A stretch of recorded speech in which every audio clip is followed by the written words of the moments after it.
papa, motema etondi sami naposa na yoe aba papa molimo ezo ganga koluka yoe nana koti kateo kotambola neo osamo temanga kolanda yoe nana kolembateo kongumba melayo tina bomo idake.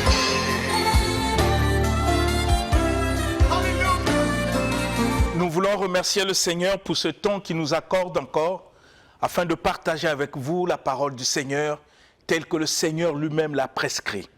Et j'aimerais toujours venir sur cette pensée de Jésus.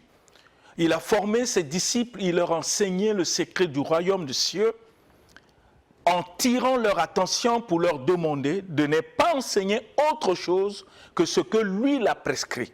Il faut que les gens comprennent que le salut d'un homme ne dépend pas des philosophies auxquelles nous pouvons enseigner dans nos églises ou des livres que nous lisons. Non, le salut est dans ce que le Seigneur Jésus lui-même a prescrit. Nous devons avoir la connaissance de ce que Jésus a prescrit pour mieux transmettre ce que la Bible appelle l'évangile. Si déjà étant comme de Dieu, je ne sais pas ce qu'est l'évangile et le contenu de ce que cache l'évangile, il faut que je me pose la question, qu'est-ce que j'enseigne à l'église? Rappelez-vous de Nicodème. La Bible dit que c'est un docteur de la loi. Ça veut dire que c'est quelqu'un qui enseigne la Torah. Mais la manière d'enseigner, est-ce qu'il avait la révélation et la compréhension de la Torah? Un jour, il s'approcha de Jésus pour parler. Jésus lui parle de la nouvelle naissance. C'est pour la première fois que Nicodème entend cet enseignement et il pose la question à Jésus, comment cela peut se faire? Et Jésus lui dit, tu es docteur de la loi. Bien-aimé, comprenez, il lui dit, tu es docteur de la loi. Ça dit quelqu'un qui est appelé à enseigner la Torah. Il lui dit, tu ne connais pas ces choses. Tu ne connais pas ces choses.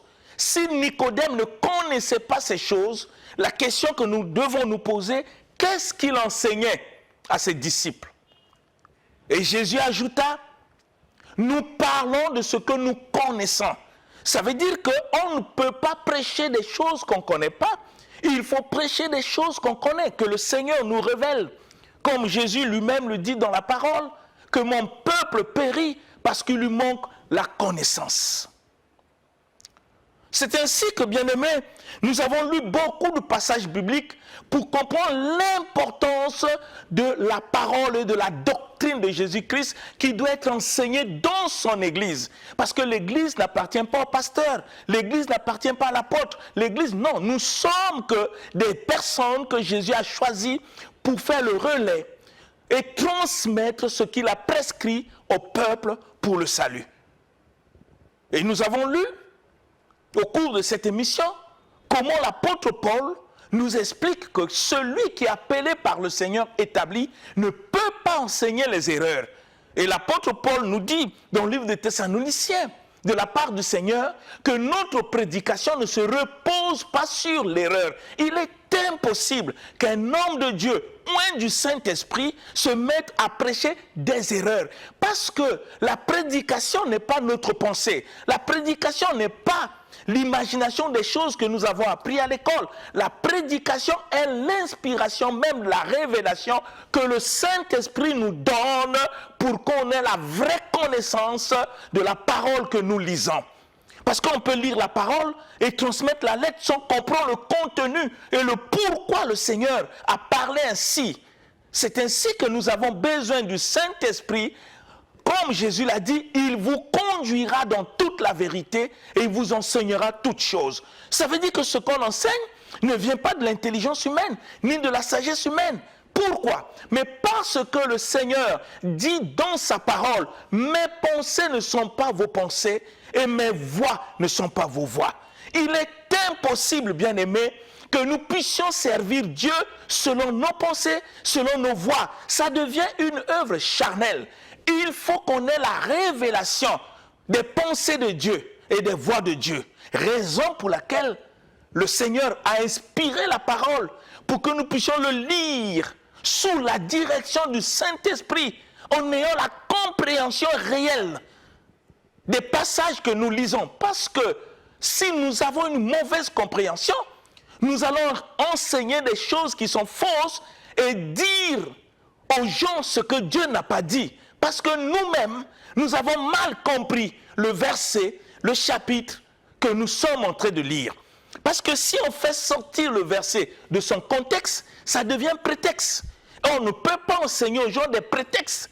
Il faut qu'on soit sûr que ce qu'on enseigne, c'est exactement ce que le Seigneur Jésus a prescrit. Vous comprenez, bien-aimés, notre souci, c'est d'amener l'Église que nous sommes à comprendre exactement ce que le Seigneur attend de nous par sa parole. Je vous ai dit qu'il y a 4 raisons qui ont amené le Seigneur à inspirer la parole. 1, pour être enseigné. 2, pour nous convaincre. 3, pour corriger les erreurs. Et 4, pour nous instruire, c'est-à-dire nous montrer ce que nous devons faire selon Dieu, pas selon nous, afin d'être propres et accomplis pour toute bonne œuvre que le Seigneur a préparée d'avance pour que nous puissions les pratiquer. Bien-aimés, nous dépendons de Dieu. Quand quelqu'un s'engage à servir le Seigneur, c'est qu'il a accepté d'être soumis à la volonté de Dieu et de mettre en pratique tout ce que le Seigneur lui recommande par sa parole. C'est ainsi que Jésus-Christ a dit, ne vous bornez pas à écouter, mais mettez en pratique. Et j'aimerais que nous puissions encore jeter un coup d'œil sur un certain nombre de passages pour que vous compreniez l'importance de la connaissance, la doctrine de Jésus. Il est impossible de faire une bonne prédication sur un sujet biblique si nous n'avons pas la maîtrise de la doctrine de ce sujet. On risque de raconter beaucoup de philosophie, comme on le voit aujourd'hui. C'est la sagesse humaine. On amène des révélations, même que la parole de Dieu ne soutient pas. Je vous ai parlé de beaucoup de choses. Je prends un exemple que j'ai toujours l'habitude de citer. Quand nous enseignons dans nos églises aux gens de lier des démons, lier le diable, ça vient de quel contexte? Ça vient de quel passage biblique? Ça n'a jamais été recommandé par le Seigneur. Nous devons comprendre ce que Dieu nous demande afin de faire exactement ce que le Seigneur il nous demande. Rappelez-vous de Moïse, bien-aimé. Dieu, quand il a montré à Moïse le tabernacle, la manière dont on devait construire, Dieu donne les dimensions. Et il a tiré l'attention de Moïse pour lui dire, tu dois faire ce tabernacle selon le modèle que je t'ai montré. Mais dans le peuple, il y avait des architectes, il y avait des maçons, il y avait des personnes qui étaient habiles à construire des maisons. Mais Dieu tire l'attention. Je ne veux pas que la sagesse humaine rentre. Vous devez faire exactement tel que je vous ai montré avec les dimensions que j'ai données. Donc Dieu veille sur sa parole. C'est ainsi que j'ai posé la question. Quand nous enseignons dans nos églises à lier les démons, à brûler le diable, ça vient de quel passage biblique? Ça vient de quelle révélation? Voyez, on est parfois dans l'erreur et on amène ceux dont nous sommes en train de conduire dans les erreurs. Parce qu'ils commettent les erreurs dans ce que nous enseignons parce que nous-mêmes n'avons pas la révélation. Et je vous ai dit que si le diable était liable, si le diable, on pouvait le détruire, aujourd'hui le diable ne devait plus exister dans le monde parce qu'il n'est pas deux, il est seul. Et derrière lui, il y a des anges qui l'ont suivi, que la Bible qualifie des démons. Vous ne pouvez pas imaginer le nombre des églises où on lit le diable jour après jour, heure après heure, seconde après seconde, année après année, mois après mois, semaine après semaine. Mais les gens ne constatent pas qu'en liant tout le temps le diable devient encore plus fort. Ça pose un problème. Ça veut dire qu'il faut réviser. Est-ce que l'enseignement que nous donnons, c'est ce que le Seigneur a recommandé? Où nous avons créé notre enseignement, notre doctrine, et nous sommes en train d'induire des gens dans l'erreur. Vous pensez que ceux qui viennent dans nos églises ne viennent pas pour s'amuser? étant serviteurs, nous devons avoir le respect des fidèles que le Seigneur envoie dans l'église. Il faut se rassurer que nous avons reçu l'évangile. Comme le Seigneur le dit dans la parole, et l'apôtre Paul le confirme, il dit que Dieu nous a jugés dignes de nous confier l'évangile. Donc celui qui enseigne doit se rassurer que le Seigneur lui a confié l'évangile et il enseigne par le Saint-Esprit pour ne pas conduire des gens qui viennent à l'église dans l'erreur. Aujourd'hui, vous allez constater que les chrétiens ont plus peur du diable. Ils voient le diable partout dans leur maison, sous le lit, dans les assiettes, dans la nourriture. Mais ils ne voient pas la présence du Seigneur qui nous rassure. Je suis avec vous, je ne vous abandonnerai point, je serai avec vous jusqu'à la fin du monde. Pourquoi? C'est à cause des enseignements qui ne sont pas conformes à la volonté du Seigneur. Et j'aimerais que nous puissions faire la lecture sur 1 Jean 9, j'aimerais pour encore éclaircir, nous avons déjà lu ce passage pour que nous comprenions les choses telles que Dieu veut que nous puissions le comprendre dans le livre de 1 Jean chapitre 9, 1 Jean plutôt verset 9, parce que 1 Jean il n'y a pas de chapitre, 1 Jean, bien aimé, nous lisons d'abord 1 Jean, excusez-moi, nous allons lire 2 Jean plutôt, verset 9. Vous allez comprendre ce que le Seigneur est en train de dire afin qu'on ne puisse pas être hors sa volonté et sa doctrine. Lisons le livre de 2 Jean, le verset 9 et jusqu'au verset 11. Vous allez comprendre ce que le Seigneur enseigne. 2 Jean 9 jusqu'au verset 11. Dans la version Louis II, nous lisons notre Seigneur Jésus-Christ. Verset 9. Quiconque va plus loin et ne demeure pas dans la doctrine de Christ n'a point Dieu. Celui qui demeure dans cette doctrine a le Père et le Fils. Si quelqu'un vient à vous et n'apporte pas cette doctrine, ne le recevez pas dans votre maison et ne lui dites pas salut. Car celui qui lui dit salut participe à ses mauvaises œuvres. Amen. Bien-aimés, vous comprenez avec moi ce passage, j'ai voulu qu'on puisse le relire. Écoutez ce que la parole de Dieu nous enseigne. Quiconque va plus loin. Pourquoi on va loin? Parce qu'on amène des révélations trop compliquées. Même la parole de Dieu ne le reconnaît pas. Quiconque va plus loin et ne demeure pas dans la doctrine de Christ n'a point Dieu. Je comprends que Dieu parle d'une manière claire. Si nous allons plus loin et que nous n'avons pas la doctrine de Christ en nous ou dans notre église et que la doctrine de Christ n'est pas enseignée, même si on prétend avoir Dieu, on se trompe soi-même. Parce que le Seigneur dit, si cette doctrine n'est pas au milieu de nous, c'est que nous n'avons pas Dieu. Nous n'avons pas Dieu. Et la Bible dit que celui qui a cette doctrine, qui demeure dans cette doctrine, a le Père et le Fils. Ce n'est pas moi qui le dis, c'est la parole du Seigneur. Pour nous montrer l'importance, la connaissance de la parole de Jésus, qui doit être prêchée dans nos églises, comme Jésus a attiré l'attention de ses disciples. Enseignez-leur à observer tout ce que moi, Jésus, je vous ai prescrit. Ça veut dire qu'aucun apôtre peut amener sa philosophie, ses enseignements qu'il a étudiés, je ne sais pas dans quelle école, pour enseigner à l'église, au détriment même de la parole de Dieu. Ce n'est pas possible.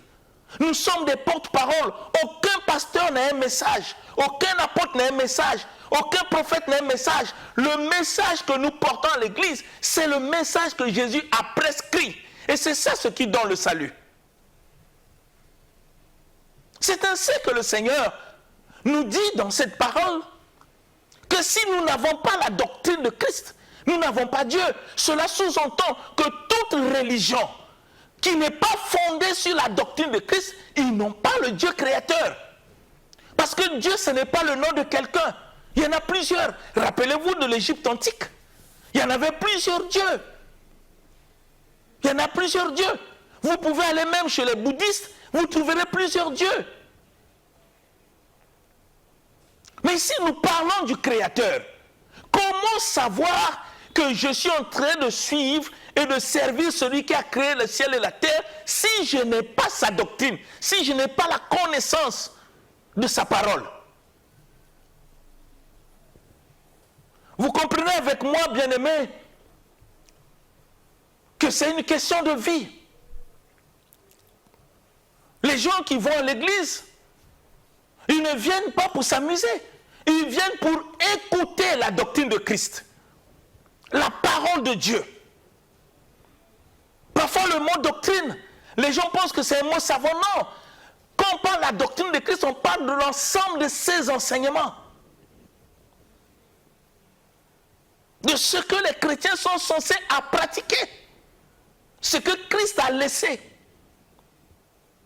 C'est là où la parole nous dit, ne vous bornez pas à écouter seulement, mettons en pratique. Qu'est-ce qu'on doit écouter? L'enseignement, la doctrine de Christ, qui est l'ensemble de ces enseignements qui nous montrent ce que nous devons faire pour la gloire du Seigneur, qui ne vient pas de nous, mais du Seigneur Jésus. Quand nous lisons encore le livre de Timothée, on va flotter tous ces passages pour que vous compreniez. Prenons le livre de Timothée, 1 Timothée chapitre 6.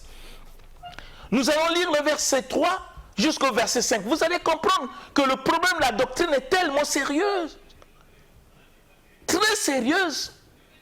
La doctrine. Et nous ne devons pas le négliger, bien-aimés. Pour faire des slogans, Dieu n'a pas besoin des slogans. La parole qu'il a révélée, c'est toute une vie que le Seigneur veut voir être manifeste dans les chefs de ceux qui se sont engagés à le suivre et à le servir. Nous avons lu le livre de 2 Jean, verset 9. La Bible dit que celui qui va plus loin et qui ne s'attache pas à la doctrine de Christ n'a point Dieu. Maintenant, regardez comment Timothée parle. Comment Dieu nous dit dans le livre de Timothée, 1 Timothée chapitre 6, le verset 3 à 5. 1 Timothée chapitre 6, du verset 3 au verset 5, nous lisons notre Seigneur Jésus-Christ. Verset 3. Si quelqu'un enseigne de fausses doctrines et ne s'attache pas aux saines paroles de notre Seigneur Jésus-Christ et à la doctrine qui est selon la piété, il est enflé d'orgueil, il ne sait rien et il a la maladie des questions oiseuses et des disputes de mots, d'où naissent l'envie, les querelles, les calomnies, les mauvais soupçons, les vaines discussions d'hommes corrompus d'entendement, privés de la vérité et croyant que la piété est une source de gain. Amen. Bien-aimés, je ne sais pas si vous comprenez ce que la parole nous enseigne. Nous avons lu le livre de 2 Jean. On nous parle de la doctrine. Si on n'en a pas, c'est qu'on n'a pas Dieu.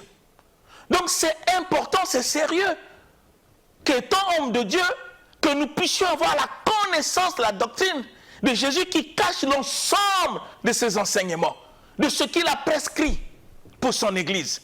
Et quand nous lisons le livre de Timothée, bien aimé, ce qui est écrit, c'est quoi? Si quelqu'un enseigne des fausses doctrines, ça veut dire qu'il y a des fausses doctrines, bien aimé. Il y en a des fausses doctrines.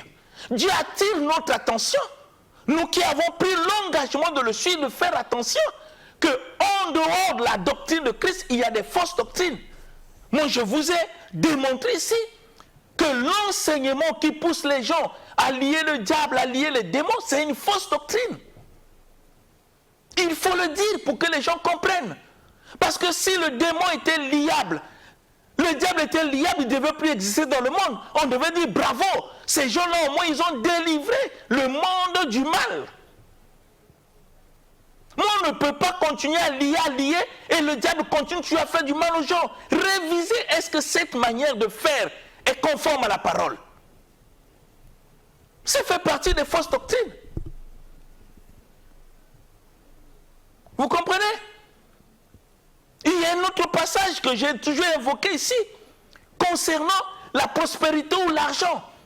Quand les gens lisent le passage où on dit l'or et l'argent appartiennent à Dieu, on veut faire croire aux gens que l'or et l'argent dont la Bible parle, c'est la monnaie. C'est des billets de banque. Non. Quand Dieu parle de l'or et l'argent, il parle de la matière qu'on appelle or, qu'on peut fabriquer des bijoux. Quand on parle de l'argent, c'est la matière. qu'on peut fabriquer les bijoux. Ça n'a rien à voir avec la monnaie. Parce que si on pensait à la monnaie, quel est le billet que Dieu a créé? Les dollars? L'euro? Les francs CFA? C'est quel billet? Vous voyez, il y a une confusion quand nous lisons la parole. C'est ainsi que le livre de Timothée dit, si quelqu'un enseigne des fausses doctrines, parce que les fausses doctrines amènent l'Église dans la perdition. On peut se persuader qu'on est en train de servir Dieu, mais ce que nous recevons comme enseignement n'est pas conforme. À la fin, ça va nous amener où? Ça va nous amener où? Jésus a mis Nicodème devant le fait accompli pour lui montrer que ce que tu enseignes n'est pas conforme à la doctrine qu'il faut pour amener les gens au ciel. L'apôtre Paul que nous parlons aujourd'hui, quand il était Saul de Tarse, il était mal enseigné, très mal enseigné. Et les enseignements qu'il a reçus a fait de lui meurtrier, persécuteur de l'Église. Paul n'a pas un mauvais cœur, mais c'est les enseignements qui l'ont amené à persécuter l'Église. Parce qu'on l'a mal enseigné, la parole.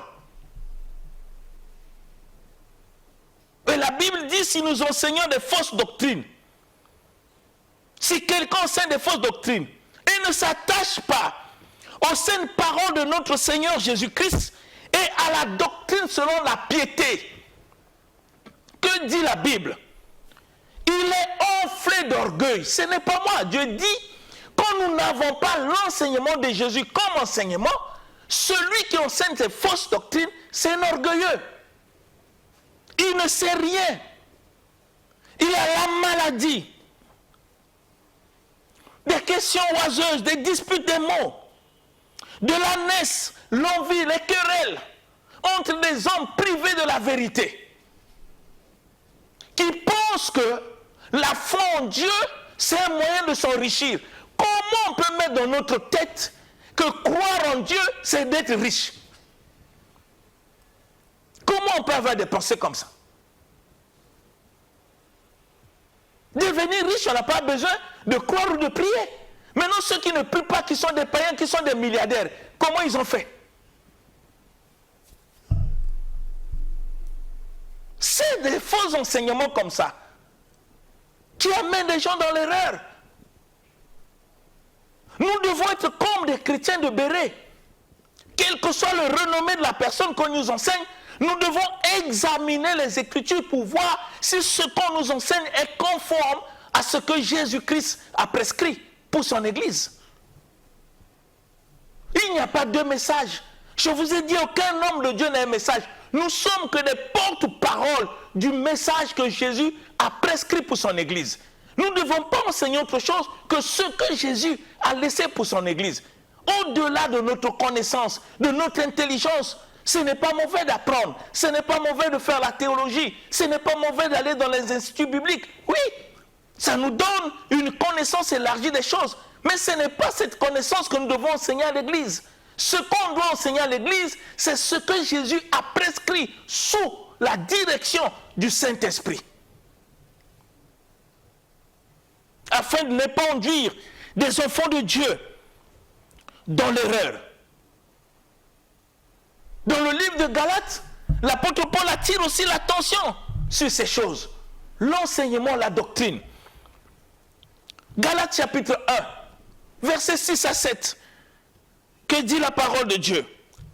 Je rappelle ces choses pour que nous puissions comprendre, bien-aimés, afin de ne pas être dans l'erreur, d'enseigner exactement ce que Dieu a prescrit, parce que nous allons voir, on va reprendre ces enseignements. Qu'est-ce que Jésus a prescrit? On va rentrer dans les détails, thème par thème. Lisons Galates chapitre 1, versets 6 à 7. Galates chapitre 1, du verset 6 au verset 7, nous lisons notre Seigneur Jésus-Christ. Amen. Je m'étonne que vous vous détourniez si promptement de celui qui vous a appelé par la grâce de Christ pour passer à un autre évangile. Non pas qu'il y ait un autre évangile, mais il y a des gens qui vous troublent et qui veulent renverser l'évangile de Christ. Amen. Amen. Bien-aimés, nous devons comprendre quelque chose de très important. Il y a eu des gens qui ont voulu renverser l'enseignement que l'apôtre Paul a donné aux chrétiens de Galate. Il dit, je m'étonne que vous vous détourniez si promptement de celui qui vous a appelé pour passer à un autre évangile. Il dit, il n'y a pas un autre évangile. Il n'y a que des gens qui vous troublent avec des fausses doctrines. Voyez, il tient sur la parole, sur ce que Jésus a prescrit. Il n'y a que des gens qui vous trouvent, qui veulent renverser l'évangile de Christ. C'est très important, bien-aimés, pour que nous puissions comprendre ce que nous devons enseigner à l'Église. Nous qui sommes des hommes de Dieu, nous avons la responsabilité de nous rassurer que ce que nous enseignons, c'est ce que Jésus a prescrit pour amener les âmes vers le Seigneur. Dans le livre de Thessaloniciens, que nous allons encore lire pour que vous compreniez l'importance de l'enseignement, lisons le livre de Thessaloniciens, afin que nous réalisons et que nous comprenions ce que le Seigneur nous demande. 1 Thessaloniciens chapitre 2, nous allons lire le verset 3 jusqu'au verset 4. Pour qu'on réalise que ce que nous devons enseigner dans nos églises, c'est ce que Jésus a prescrit. Et nous devons avoir la connaissance de ce que le Seigneur a prescrit pour enseigner aux enfants de Dieu. Lisons Thessaloniciens. 1 Thessaloniciens chapitre 2, du verset 3 au verset 4, nous lisons notre Seigneur Jésus-Christ. Amen. Car notre prédication ne repose ni sur l'erreur, ni sur des motifs impurs, ni sur la fraude, mais selon que Dieu nous a jugés dignes de nous confier l'évangile, ainsi nous parlons, non comme pour plaire à des hommes, mais pour plaire à Dieu qui sonde nos cœurs. Amen. Amen. Bien-aimés, vous voyez, c'est tellement important d'avoir la connaissance de l'évangile, de la doctrine de Christ, de la parole de Dieu. Comme le Seigneur lui-même dit, mon peuple périt parce qu'il lui manque la connaissance. On a besoin de la connaissance. Nous ne devons pas transmettre des choses que nous lisons dans les livres. Ce que nous avons appris, c'est bien d'apprendre, c'est bien de lire, mais ce n'est pas ça ce que nous devons transmettre.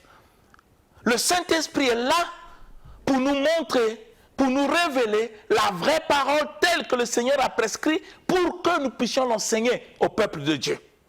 C'est ainsi que l'apôtre nous dit ici, notre prédication, dans d'autres versions on dit notre enseignement, notre exhortation, ne se repose pas sur l'erreur, bien-aimé.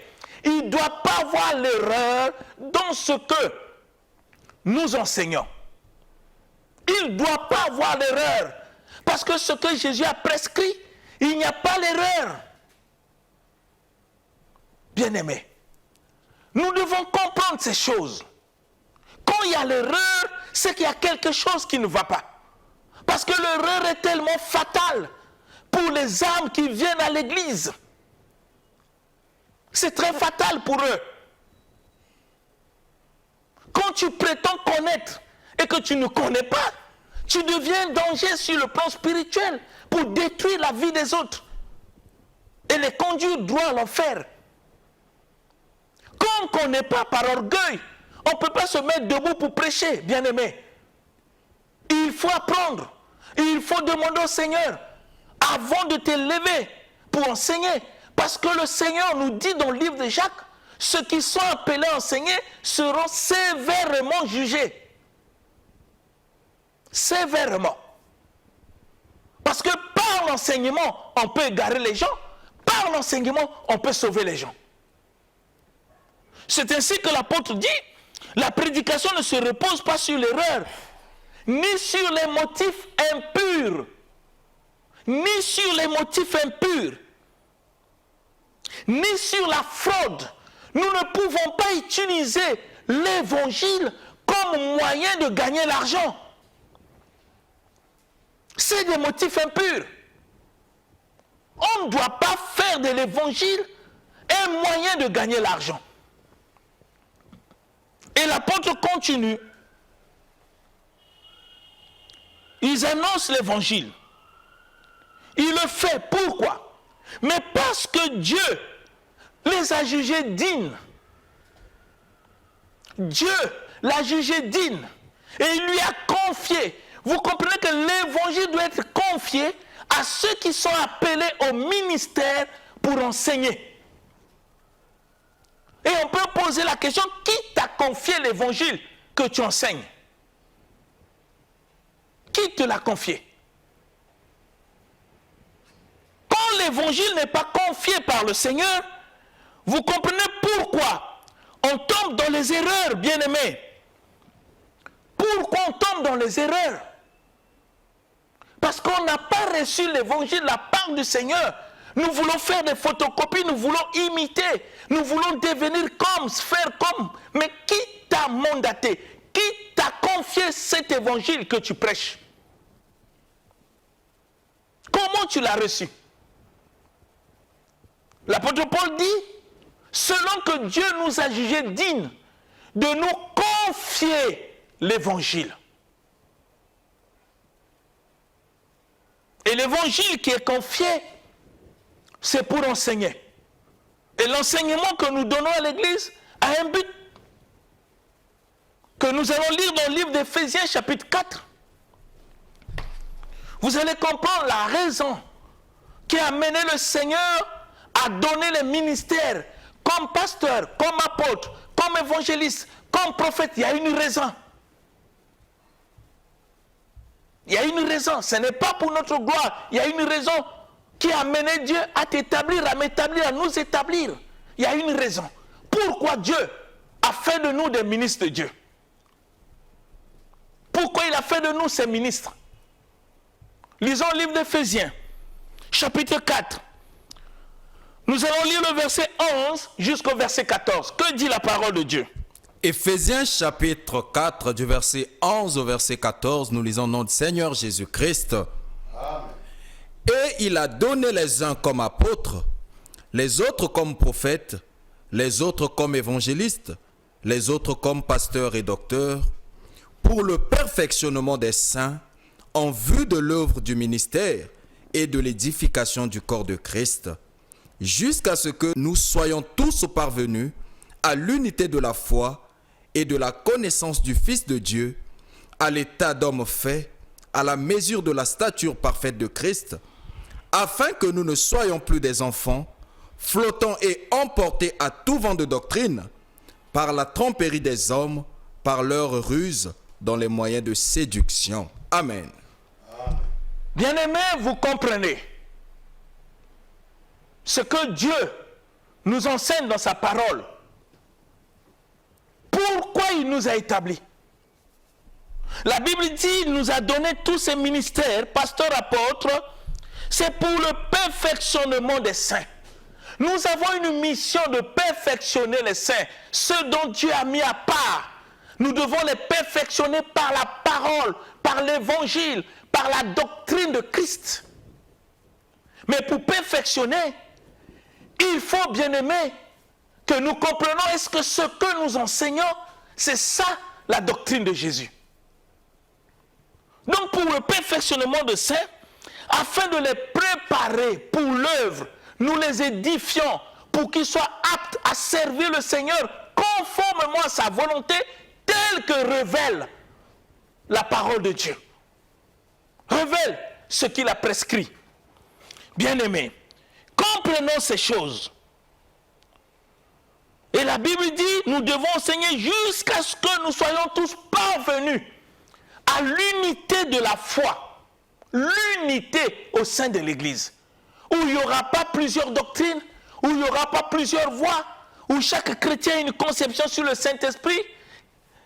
Non, il n'y aura pas ce désordre, parce que ceux qui sont appelés ont fait le travail pour que les chrétiens comprennent des choses telles que le Seigneur l'a prescrit. À l'unité de la foi. Non seulement nous parlons d'une telle foi, ça doit aussi amener les chrétiens à la connaissance du Fils de Dieu. Pour que nous puissions avoir la vraie connaissance de qui est Jésus. Tout est caché dans la doctrine, dans la parole. Et c'est ce qu'on doit enseigner. jusqu'à mener les chrétiens, non seulement à la connaissance, non, à l'état d'homme fait, à la mesure de la stature parfaite de Christ. C'est par les enseignements, c'est par la parole que le Seigneur a prescrit qui peut amener l'Église à ce niveau. Pourquoi on doit atteindre ce niveau?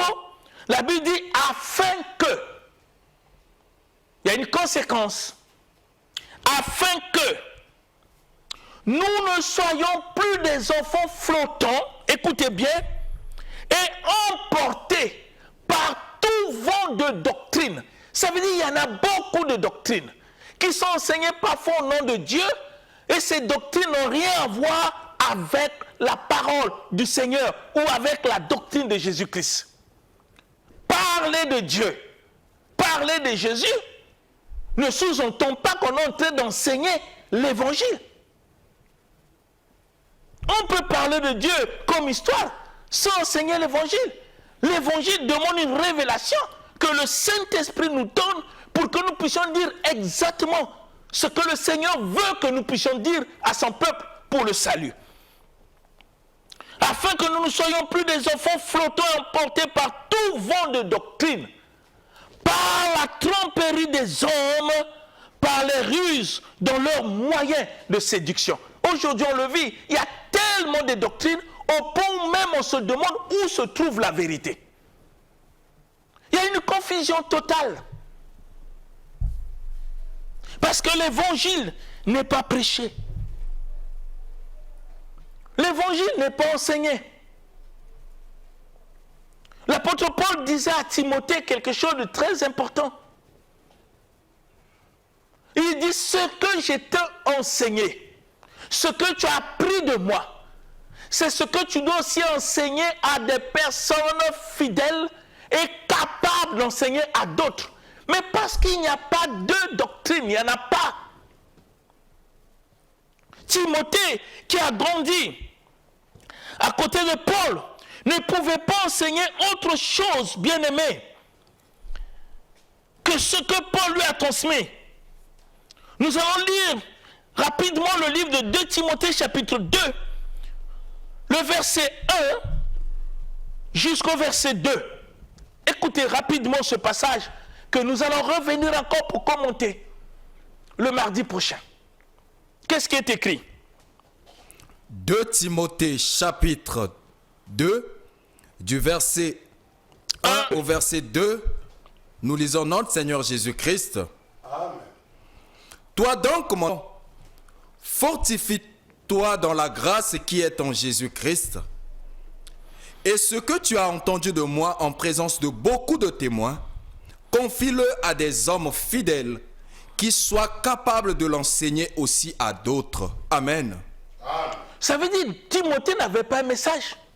Que le message que Paul lui a transmis, l'enseignement, parce que c'est cet enseignement qui doit aller de génération en génération. Bien-aimés, j'aimerais que tous nous puissions penser, qu'est-ce qui est enseigné dans nos églises? Qu'est-ce que nous enseignons aux fidèles? Réfléchissons à cela. Le mardi prochain, nous allons revenir pour que nous comprenions et on va enseigner thème par thème concernant ce que Jésus a prescrit.